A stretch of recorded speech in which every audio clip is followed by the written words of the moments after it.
जय बजरंगबली, जय श्री राम। दोस्तों, कभी कभी जीवन में ऐसा मोड़ आता है कि सांसें भी थम सी जाती है।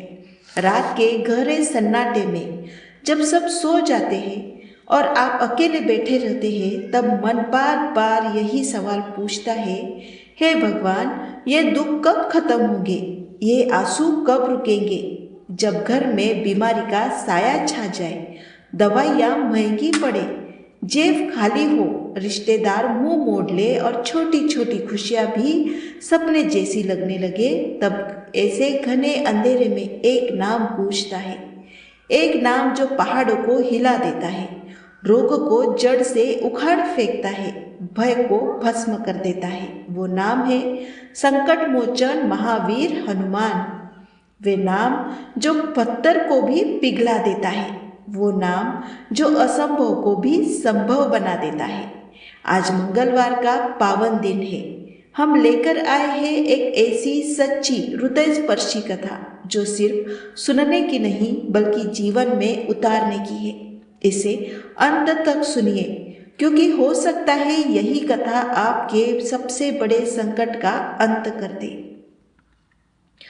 बहुत समय पहले गुजरात के एक छोटे से गांव रामपुर में, जहां कभी खेत हरे भरे लहलहाते थे, लेकिन पिछले 4 साल से सूखे ने सब कुछ चूस लिया था। वहां रहता था एक साधारण किसान रामेश्वर।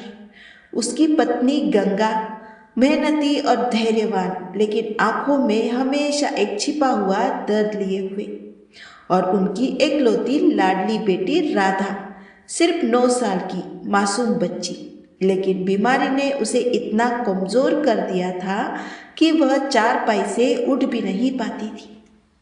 रामेश्वर सुबह से शाम तक खेतों में पसीना बहाता, लेकिन सूखे की मार से फसलें सूख कर राख हो जाती, अनाज खत्म हो जाता, कर्ज का बोझ सिर पर, घर में चूल्हा ठंडा। कभी कभी रात को वह आंगन में बाहर बैठकर तारों को देखता और मन ही मन रोता, हे राम, मैंने क्या अपराध किया, मेरी बेटी क्यों यह सजा भुगत रही है। राधा की बीमारी बचपन से ही थी। शरीर में कमजोरी, बार बार बुखार, सांस फूलना, हाथ पैर सुन पड़ जाना।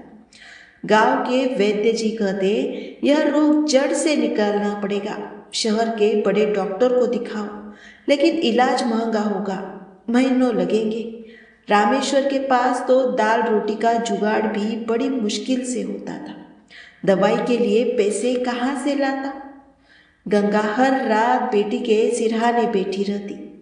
राधा की मासूम कमजोर आवाज में बस यही सवाल रहता, माँ, आज मैं ठीक हो जाऊंगी ना, कल मैं स्कूल जा पाऊंगी ना, मैं भी दोस्तों के साथ दौड़ भाग करूंगी ना, मैं भी गांव के मेले में जाऊंगी ना। हर बार गंगा का गला रूध हो जाता। वह बेटी को सीने से लगाकर रोती और कहती, हाँ बेटा, बस थोड़े दिन और, तू ठीक हो जाएगी, सब ठीक हो जाएगा।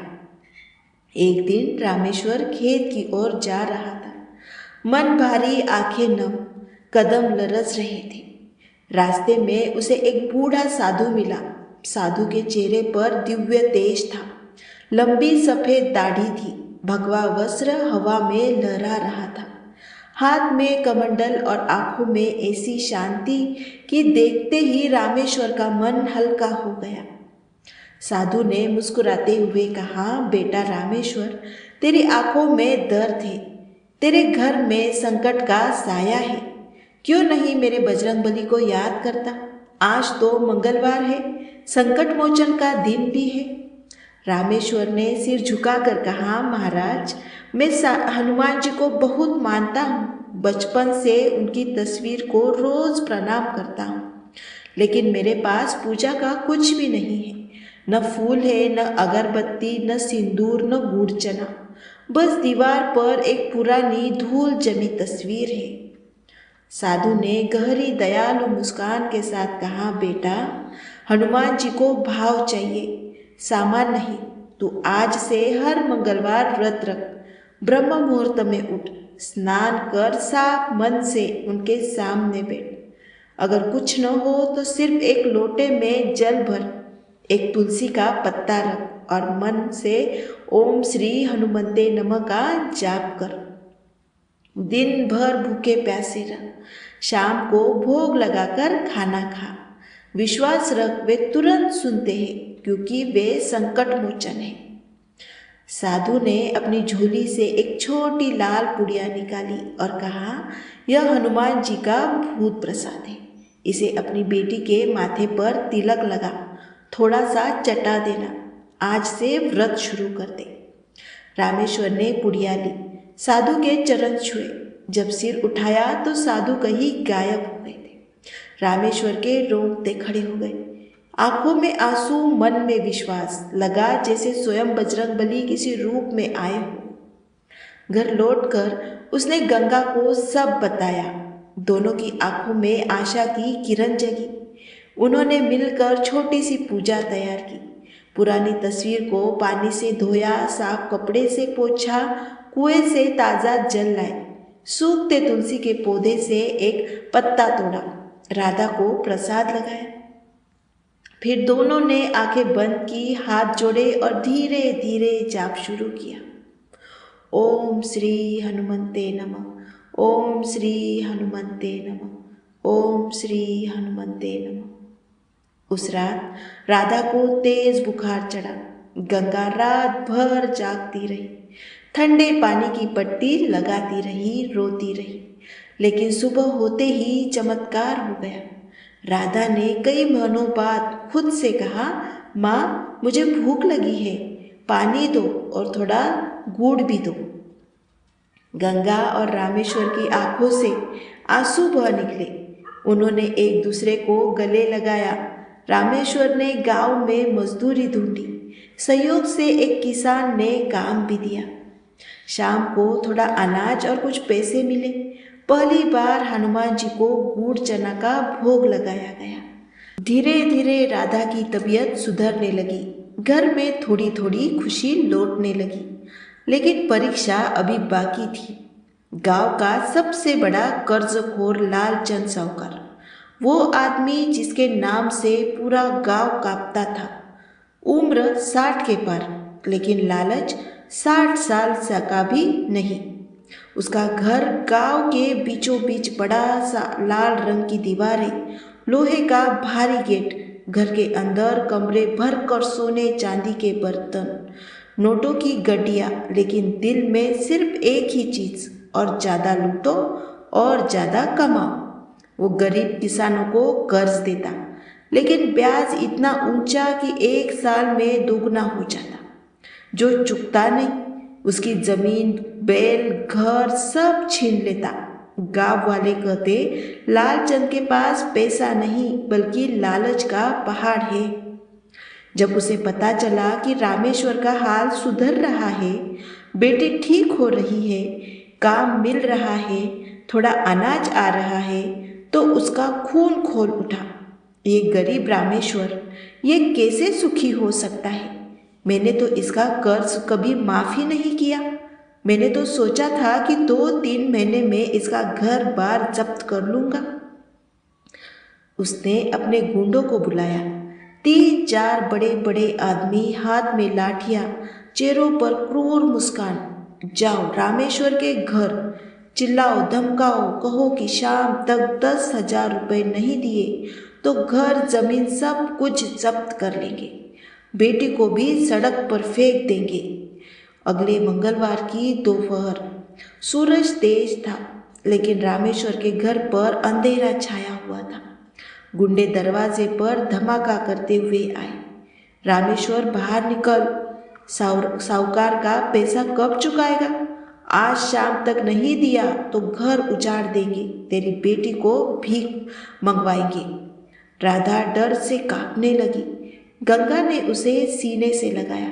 आंखों में आंसू। रामेश्वर बाहर निकला, हाथ जोड़कर बोला, भैया थोड़ा समय दो, मैं मेहनत कर रहा हूँ। हनुमान जी की कृपा से सब ठीक हो रहा है।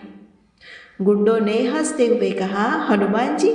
हाँ, तेरे हनुमान जी, वो तेरा कर्ज का ब्याज भर देंगे क्या? शाम तक पैसे नहीं तो कल सुबह से ताला लग जाएगा। वे चले गए, लेकिन धमकी का साया घर पर छा गया। रामेश्वर टूट गया। वह सीधा हनुमान जी की पुरानी तस्वीर के सामने बैठ गया। आंसुओं से भरा चेहरा, हाथ जोड़े जोर जोर से हनुमान चालीसा पढ़ने लगा। संकट कटे मिटे सब पीरा, जो सुमिरे हनुमंत बलबीरा। नासे रोग हरे सब पीरा, जपत निरंतर हनुमंत पीरा।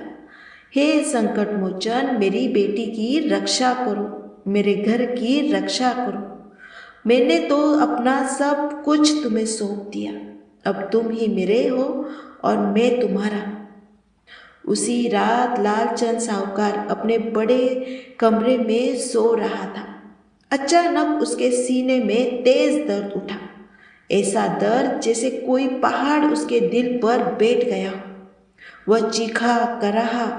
घर वाले भागे आए, डॉक्टर बुलाए गए, लेकिन कुछ समझ नहीं आया कि ये क्या हो गया है।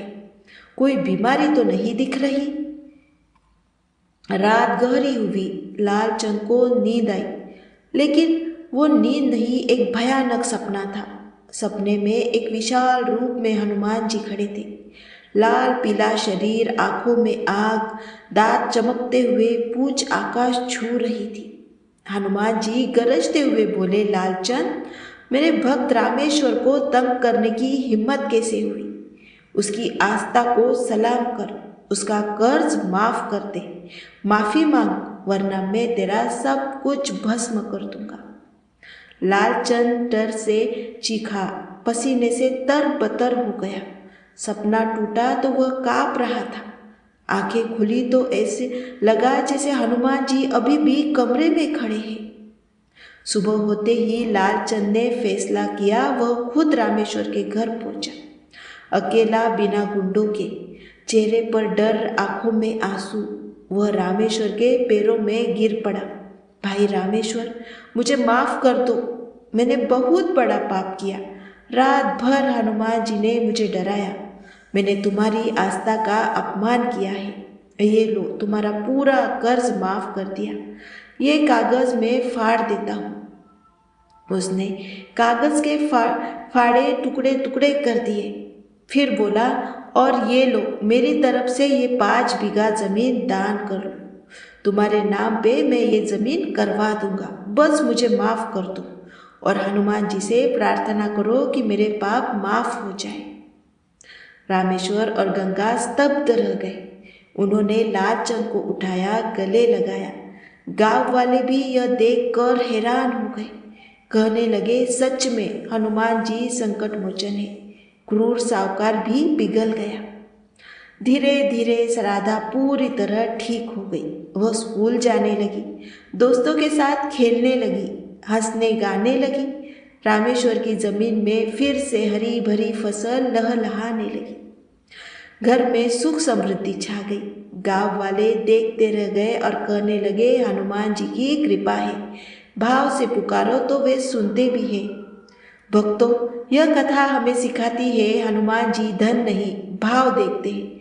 चाहे आपके पास कुछ न हो, अगर मन सच्चा है, आंखों में आंसू है और दिल में विश्वास है, तो वे संकट भस्म कर देते हैं।